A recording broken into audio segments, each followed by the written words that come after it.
Hi guys, and welcome back to a brand new match preview here on the channel. My name is James, and today we're going to go ahead and sit down and talk to you guys about Reading's upcoming fixture against Bolton Wanderers. The Royals are back on their travels once again, and unfortunately for me, it seems like the football is second to what is going on off the pitch at the moment. Now today, Ruben Selles and Nigel Howe both had press conferences themselves. I just want to touch on a quote from Ruben Selles, which to me is just heartbreaking. He said, "I'm not someone that likes to quit, but I do need to reflect on where the club is heading. I have a fantastic group of players and staff who keep fighting, but it feels like we're stuck in a cycle. It's exhausting." To me, it sounds like Ruben Selles is ready to walk away. He said towards the back end of last season that if a takeover wasn't sorted before the start of this season, he would be off. And obviously with the news today, or yesterday should I say, that the potential sale to Rob Cohig is now off, I wouldn't blame Ruben Selles if he left at all. I've got to say thank you to Ruben for everything he's done so far at the club. Listen, he shouldn't have been at the forefront of answering all of these takeover questions. It should have been Mark Bowen. It should have been Nigel Howe who turned up to these press conferences alongside Ruben to answer these questions. He shouldn't have been the one that had to give all of these answers. He's also turned it round on the pitch as well massively for Reading, got his philosophy, started off as a stubborn, young, inexperienced manager and has turned it around massively and is someone now that is willing to adapt and he's willing to get his style across to the players and is just so great with this youthful setup that Reading have got at the moment. So look, I want to say thank you to Ruben Selles. If this is something where Ruben is gone, look, it's just a big thank you, and I cannot blame you at all if you want to leave. Now, Nigel Howe as well touched on something himself. He said in one of his quotes that he said, "I don't want to go into detail in the Nigel Howe press conference because he's describing himself as, the fans are painting me as a villain. That's because you are, because of the lies and the deceitfulness and just everything that comes out of your mouth is so snaky and so live and just full of lies." So yeah, I don't want to touch too much on the Nigel Howe thing, but he said today, Nigel Howe on owner Dai Young, he said a question was posed to him. "Mr. Dai was clearly not the right man for the club. Why will it be different this time?" This is obviously in regards to him being the head of the sale to Reading. He said, "You say that, but Mr. Dai has put 400 million into the club.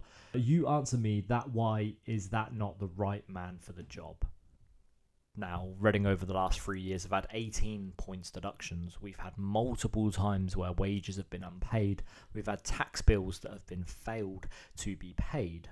We've had to fold the women's team, which now has to be funded by Reading's official trust, for the supporters group essentially. There's been no heating inside the stadium or inside the offices. The hotels were cancelled because Reading could no longer afford to pay for hotels for the players, and the coaches for away games were cut as well.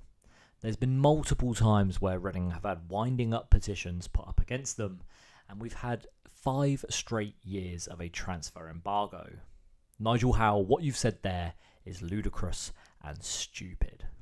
Now, turning on to Bolton Wanderers, this is obviously a fixture where it's going to be difficult for Reading. Bolton haven't had the greatest of starts to the season, as we can take a look with their results to start off the year. They began the season with a 2-1 win away at Leyton Orient before a 0-0 draw at home to Wrexham. They were then beaten by 2-0 against Charlton and by Exeter at home. And their last fixture was also a home match where they were defeated by 4-0 against Huddersfield Town. Now, when taking a look at who scored strengths and weaknesses for Bolton, the strength so far this season is just protecting a lead.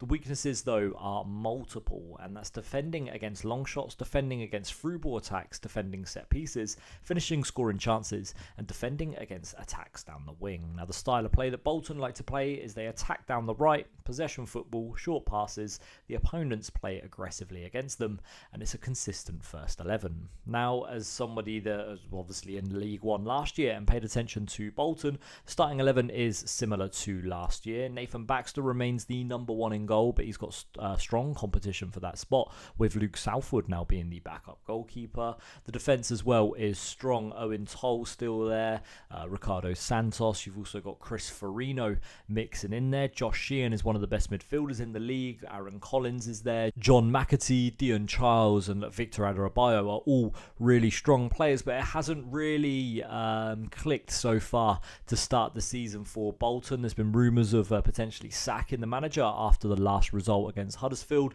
But look, for me, I think this is the perfect fixture for Bolton to kickstart their season. The Reading players aren't really going to be too interested in what's going on the pitch, and for me, I wouldn't blame them if they were demotivated. Reading right now are so demotivated with everything that's gone on off the pitch. I cannot blame them if they don't put the performance in on the pitch. That's not this character of this Reading side, though. I don't think they will purposely not play, and I don't think they'll purposely not do well. But for me, if there's a performance where Reading look flat and they look bad, I can't blame them, because everything that's going on off the pitch is going to affect stuff on the pitch. There's not really too much we can say other than what we spoke about. It's despicable what's going on at the moment at the club, when the manager's talking about he doesn't know if he's going to be able to continue working at this football club because of the situation off the pitch. You can only imagine that's trickling down to the players and even the staff as well. It's an absolute disgrace what's happening at the moment at this club. One of the oldest English Football League clubs are being left to die and rot. It's crazy how when sanctions happen against Roman Abramovich, they're able to quickly make him sell. But when one of the oldest clubs in England are close to death, the government don't care about that at all. Now, I know it's completely different situations, but look, they're able to force one man to sell. They're not able to force this one. Now, look, in terms of a score prediction, I'm going to sit here and I'm going to be completely open and honest. I'm expecting a 3 or 4-0 win for Bolton Wanderers in this fixture. I just expect them to kickstart their season by absolutely turning Reading over. And again, I cannot blame the players or the coaching staff if we do get turned over. That's going to be it for this video today, guys. Thank you very much for watching. My name's been James, and we'll see you all again very soon. Thank you for watching. We'll see you next time. Bye-bye.